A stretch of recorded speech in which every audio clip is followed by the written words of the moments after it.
Welcome to study cloud. अभी हम लोग सेट 3 देख रहे हैं। क्वेश्चन नंबर 80 से शुरू करते हैं। अखिल भारतीय किसान सभा, जिसकी स्थापना अप्रैल 1936 में हुई, इसके प्रथम सचिव और प्रथम अध्यक्ष क्रमशः कौन थे? सचिव थे NG रंगा और अध्यक्ष थे स्वामी सहजानंद सरस्वती। 81 नंबर सवाल है, बिहार प्रांतीय किसान सभा ने किस वर्ष जमींदारी उन्मूलन से संबंधित प्रस्ताव को पारित किया? वर्ष 1935 में। ऑप्शन बी हमारा सही उत्तर है। राष्ट्रीय स्तर पर बिहार के प्रांतीय किसान सभा की भूमिका किसानों को संगठित करने एवं उन्हें दिशा देने में काफी महत्वपूर्ण रही। एक प्रकार से यह भी कहा जा सकता है कि अखिल भारतीय किसान सभा की स्थापना का मार्ग बिहार से ही शुरू हुआ। बिहार में सहजानंद सरस्वती, कार्यानंद शर्मा, यदुनंदन शर्मा, पंचानंद शर्मा, राहुल सांकृत्यायन इत्यादि नेताओं ने किसान आंदोलनों को योग्य नेतृत्व प्रदान करने का काम किया। बिहार प्रांतीय किसान सभा ने जमींदारी के उन्मूलन के लिए एक प्रस्ताव वर्ष 1935 में ही पारित किया। निम्नलिखित में से किस आंदोलन का संबंध बंगाल से नहीं था? कीर्ति आंदोलन का संबंध बंगाल से नहीं था। कीर्ति आंदोलन का संबंध बंगाल से न होकर पंजाब से था। यह आंदोलन 1926 से 29 के मध्य पंजाब में चलाया गया। कीर्ति किसान सभा श्रमिकों तथा किसानों की एक पार्टी थी, जिसका उद्देश्य क्रांतिकारी गतिविधियों के लिए किसानों, औद्योगिक श्रमिकों और निम्न वेतन प्राप्त करने वाले अन्य शहरी मजदूरों को संगठित करना था। वर्ष 1929 के पश्चात इस पार्टी की गतिविधियां कमजोर पड़ गई, क्योंकि इसके प्रमुख नेता सोहन सिंह जोश को मेरठ षड्यंत्र केस में दोषी करार दिया गया। अन्य 3 विद्रोह जो बंगाल से संबंधित हैं: नील विद्रोह 1859-60 में, पावना विद्रोह 1873 से 76 के मध्य और तेभागा आंदोलन 1940 के दशक में। सूची 1 सूची 2 दिए गए हैं, इनका सही मिलान करें। दक्कन कृषक राहत अधिनियम 1879, बंगाल काश्तकारी अधिनियम 1885, मालाबार टेनेंसी एक्ट 1929 और वर्गदार अधिनियम 1949। Option A. दक्कन राहत अधिनियम 1879 पश्चिमी भारत के दक्कन किसान आंदोलन 1874 से 79 के मध्य जो चला, उसको समाप्त करने के लिए आया। बंगाल काश्तकारी अधिनियम 1885 आया पावना विद्रोह के प्रभाव को पूर्णतः समाप्त करने के लिए। मालाबार टेनेंसी एक्ट मोपला कृषक विद्रोह के बाद लाया गया। हालांकि इस एक्ट में संशोधन के लिए वर्ष 1938 में किसानों ने फिर से एक महत्वपूर्ण आंदोलन चलाया। वर्गदार अधिनियम 1949 1940 के दशक को बंगाल में तेभागा आंदोलन के प्रभाव को खत्म करने के लिए। निम्न कथनों पर विचार करिए और बताइए कौन से कथन सत्य हैं। पहला है, केरल में मालाबार तट पर अगस्त 1921 में स्थानीय मोपला किसानों ने जबरदस्त विद्रोह किया। सही है। वर्ष 1921 के अंत में उत्तर प्रदेश के किसान संगठित होकर आंदोलन पर उतर आए और उन्होंने एका आंदोलन चलाया। ये भी सही है। कथन 1 और 2 दोनों सही हैं, इसलिए हमारा ऑप्शन सी सही उत्तर है। भारतीय कृषक संस्थान की स्थापना किनके द्वारा और कहाँ पे की गई? NG रंगा के द्वारा आंध्र प्रदेश में की गई। ऑप्शन बी हमारा सही उत्तर है। निम्नलिखित में से किन्हें भारत में ट्रेड यूनियन आंदोलन का जनक कहा जाता है? ये कहा जाता है नारायण मेघाजी लोखंडे को। ऑप्शन सी सही उत्तर है। 19वीं सदी के उत्तरार्ध में भारत में श्रम सुधारों की मांग भी उठनी शुरू हो गई। इस दृष्टि से नारायण मेघाजी लोखंडे यानी NM लोखंडे को भारत में ट्रेड यूनियन आंदोलन का जनक माना जाता है। उन्होंने 1884 में भारत के पहले श्रमिक संगठन बॉम्बे मिल हैंड्स एसोसिएशन की शुरुआत की। वे मराठी भाषा के पहले श्रमिक साप्ताहिक दीनबंधु के संपादक भी थे। नारायण मेघाजी लोखंडे। भारत में आधुनिक पद्धति पर आधारित पहला प्रमुख ट्रेड यूनियन कौन सा था? Madras labour union. Option B. इसकी स्थापना 1918 में VP वाडिया की अध्यक्षता में किया गया था। पहला प्रमुख trade union Madras labour union. साम्राज्यवाद एवं सैन्यवाद पूंजीवाद की जुड़वा संतानें हैं। उपरोक्त कथन किस भारतीय का है? लाला लाजपत राय का। ऑप्शन ए सही उत्तर है। Lala Lajpat Rai all India trade union congress के पहले अध्यक्ष चुने गए थे, जिसकी स्थापना 1920 में हुई थी। लाला लाजपत राय प्रथम ऐसे भारतीय नेता थे जिन्होंने पूंजीवाद को साम्राज्यवाद से जोड़ने का प्रयास किया था। उन्होंने कहा था, साम्राज्यवाद एवं सैन्यवाद पूंजीवाद की जुड़वा संतानें हैं। नीचे दिए गए सूची में कूट 1 सूची 1 और सूची 2 को सही मिलान करके सही कूट का चयन करें। तो trade dispute act 1929, trade union अधिनियम 1926, अहमदाबाद टेक्सटाइल लेबर एसोसिएशन की स्थापना 1918 में और भारतीय राष्ट्रीय कांग्रेस का गया अधिवेशन 1922 में। 4312 ऑप्शन बी सही उत्तर है। अहमदाबाद टेक्सटाइल लेबर एसोसिएशन की स्थापना 1918 में हुई। भारतीय राष्ट्रीय कांग्रेस का गया अधिवेशन 1922 में हुआ। ट्रेड यूनियन अधिनियम 1926 में आया और ट्रेड डिस्प्यूट अधिनियम 1929 में आया। 1929 में गठित राजकीय श्रम आयोग यानी रॉयल कमीशन ऑफ लेबर के अध्यक्ष कौन थे? J.H. वाइटली। ऑप्शन ए हमारा सही उत्तर है। दिल्ली पैक्ट पर हस्ताक्षर कब और किनके बीच हुआ? दिल्ली पैक्ट पर हस्ताक्षर हुआ था 8 अप्रैल 1950 को नेहरू और लियाकत अली के बीच में। ऑप्शन बी हमारा सही उत्तर है। स्वतंत्रता की प्राप्ति और देश के विभाजन के दौरान शरणार्थियों की समस्या एक गंभीर समस्या के रूप में उभर कर सामने आई। इस समस्या के समाधान तथा दोनों नवगठित देशों के बीच सांप्रदायिक शांति कायम करने के लिए तत्कालीन भारत के प्रधानमंत्री जवाहरलाल नेहरू और तत्कालीन पाकिस्तान के प्रधानमंत्री लियाकत अली ने 8 अप्रैल 1950 को एक समझौता साइन किया, जिसे दिल्ली पैक्ट या नेहरू लियाकत पैक्ट के नाम से जाना जाता है। इस समझौते के अनुसार भारत एवं पाकिस्तान दोनों देशों में केंद्रीय तथा प्रांतीय स्तर पर अल्पसंख्यक समुदाय से मंत्री नियुक्त करने का प्रावधान किया गया। रिक्त स्थानों की पूर्ति करिए। 30 जनवरी 1948 को बिरला भवन नई दिल्ली में नाथूराम गोडसे ने महात्मा गांधी की हत्या कर दी। बिरला भवन नई दिल्ली में। नेक्स्ट है बटलर समिति 1927। इसका संबंध किस क्षेत्र से था? देशी रियासतों के साथ संबंधों का परीक्षण।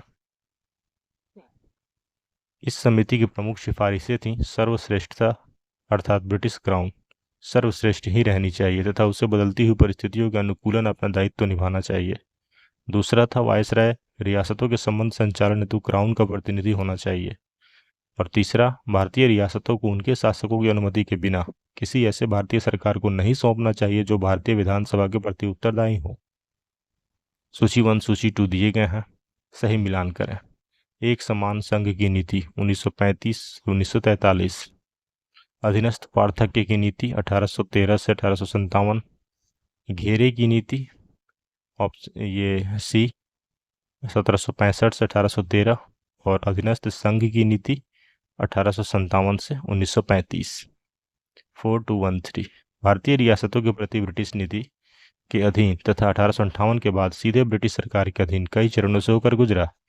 प्रमुख चरण इस प्रकार थे। ईस्ट इंडिया कंपनी का भारतीय रियासतों से समानता प्राप्त करने के लिए संघर्ष चला 1740 से 1765 तक। मध्यवर्ती राज्य अथवा घेरे की नीति 1765 से 1813 तक काम की और अधीनस्थ पार्थक्य की नीति 1813 से 1857, अधीनस्थ संघ की नीति 1857 से 1935 और एक समान संघ की नीति 1935 से 1947। भारतीय संविधान सभा के संवैधानिक सलाहकार बेनेगल नरसिंह राव। ऑप्शन बी हमारा सही उत्तर है। पहले चरण में संविधान निर्माण से जुड़ी विभिन्न समितियों को मूलभूत मामलों पर प्रतिवेदन प्रस्तुत करना था। द्वितीय चरण में BN राव को उन समितियों के प्रतिवेदन के आधार पर तथा अन्य देशों के संविधान पर एक प्रारंभिक मसौदा तैयार करना था। तीसरा चरण प्रारूप समिति द्वारा संविधान के एक विस्तृत प्रारूप तैयार करने से जुड़ा था और चौथा चरण विचार विमर्श किए जाने से तथा पांचवा चरण संविधान को अपनाए जाने से संबंधित था। ये जो थे बेनेगल नरसिंह राव, ये कलकत्ता उच्च न्यायालय के न्यायाधीश भी थे। दरअसल भारतीय संविधान का निर्माण का कार्य कई चरणों से होकर गुजरा, जो इस प्रकार थे। पहला से लेकर 5वां चरण तक। बर्मा, जो कि वर्तमान म्यांमार है, इसका विलय ब्रिटिश साम्राज्य के अंतर्गत कब किया गया? 1885 में, जब कांग्रेस का गठन हुआ था उसी वर्ष बर्मा का विलय हुआ। निम्न घटनाओं पर विचार करिए और घटना को कालानुक्रम में व्यवस्थित करिए। कोरियाई युद्ध, ऑप्शन डी जो है सबसे पहले आता है, फिर बांडुंग सम्मेलन आता है, फिर बेलग्रेड में गुटनिरपेक्ष देशों का प्रथम सम्मेलन और सबसे लास्ट में चीन के द्वारा भारत पर आक्रमण। ऑप्शन डी, कोरियाई युद्ध होता है 1952-53 में, बांडुंग सम्मेलन 1955 में, बेलग्रेड में गुटनिरपेक्ष देशों का सम्मेलन 1961 में और चीन द्वारा भारत पर आक्रमण 1962 में। गुटनिरपेक्ष देशों का पहला सम्मेलन बेलग्रेड में आयोजित किया गया। इस सम्मेलन में सदस्य के तौर पर कुल कितने देशों ने भाग लिया? 26 देशों ने। भारत और अमेरिका के बीच आणविक ऊर्जा के असैन्य उपयोग के संबंध में समझौता किस वर्ष किया गया? 1963 में। भारत में प्रथम आम चुनाव अक्टूबर 1951 से लेकर फरवरी 1952 के बीच आयोजित किए गए इस चुनाव में कुल 53 राजनीतिक दलों ने भाग लिया। उनमें से कितने राष्ट्रीय दल थे? कुल 14 दल जो थे राष्ट्रीय दल थे। निम्नलिखित कथनों पर विचार करिए। भारत का पहला समाचार पत्र जेम्स ऑगस्टस हिक्की द्वारा 1880 में प्रकाशित किया गया, जिसका नाम तो बंगाल गजट था। सरकार के प्रति आलोचनात्मक रवैया अपनाने के कारण 1882 में इसका मुद्रणालय जब्त कर लिया गया। बताना है सत्य कथन कौन सा है। तो ना तो पहला सत्य है ना ही दूसरा, दोनों गलत है। भारत का पहला समाचार पत्र द बंगाल गजट या Calcutta general advertiser James Augustus Hickey ने 1780 में प्रकाशित किया। जैसा कि यहाँ दिया है 1880 में, ये गलत है, 1780 में प्रकाशित किया गया था। किंतु सरकार के प्रति आलोचनात्मक रवैया अपनाने के कारण 1782 में इसका मुद्रणालय जब्त कर दिया गया। 1882 में नहीं, 1782 में, इसलिए दोनों गलत हैं स्टेटमेंट। भारतीय प्रेस के विनियमन के संबंध में निम्न कथनों पर विचार करें। समाचार पत्रों का प्रत्यक्षण अधिनियम 1799 में सभी समाचार पत्रों पर सेंसर लगा दिया गया। सही है। चार्ल्स मेटकॉफ ने 1835 में समाचार पत्रों का प्रत्यक्षण अधिनियम 1799 के नियमों को रद्द किया। इसी कारण मेटकॉफ को भारतीय समाचार पत्र का मुक्तिदाता कहा जाता है। यह गलत है स्टेटमेंट। अनुज्ञप्ति अधिनियम 1857 द्वारा सरकार के बिना अनुज्ञप्ति के मुद्रणालय रखना और उसका प्रयोग करना अवैध घोषित कर दिया गया। ये सही है, 1 और 3 सही है, तो ऑप्शन सी हमारा सही उत्तर है। और दूसरा गलत है। दूसरा इसलिए गलत है क्योंकि प्रेस अधिनियम 1835 या मेटकॉफ अधिनियम कार्यवाहक गवर्नर जनरल चार्ल्स मेटकॉफ ने भारतीय प्रेस के प्रति उत्तरदायी दृष्टिकोण अपनाया तथा 1823 के कुत्सित अनुज्ञप्ति नियमों को रद्द किया। इस प्रयास के दौरान मेटकॉफ को भारतीय समाचार पत्रों का मुक्तिदाता की संज्ञा दी गई थी। इंडियन नेशनल आर्मी ने स्त्री सैनिकों का भी एक दल डॉक्टर लक्ष्मी सहगल के नेतृत्व में गठित किया। इस दल को क्या नाम दिया गया था? Rani Jhansi regiment. Option B. Vernacular press act के संबंध में गलत कथन का पहचान करिए। यह अधिनियम 1878 में देसी भाषाओं के समाचार पत्रों पर सरकारी नियंत्रण स्थापित करने हेतु लाया गया था। ये कथन बिल्कुल सत्य है। जिला दंड नायकों को देसी अखबारों के संबंध में अंतिम निर्णय लेने का अधिकार दिया गया। सही है। अमृत बाजार पत्रिका कार्यवाही से बचने के लिए रातों रात अंग्रेजी भाषा के समाचार पत्र में परिवर्तित हो गई। सही है। इसे 1882 में लॉर्ड रिपन के द्वारा निरस्त किया गया। 1882 नहीं, 1881 में। ऑप्शन डी जो है गलत है। 1882 में लॉर्ड रिपन के द्वारा निरस्त किया गया, ये गलत स्टेटमेंट है। 1881 में किया गया था। निम्नलिखित घटनाओं को सही कालानुक्रम में सत्यकूट का चयन करें। महाराष्ट्र में कर न अदायगी अभियान, कपास पर उत्पाद शुल्क आरोपित किए जाने के विरोध में महाराष्ट्र में विदेशी कपड़ों का बहिष्कार, गणपति उत्सव का प्रारंभ, पूना में प्लेग से निपटने हेतु सरकारी प्रयासों का समर्थन।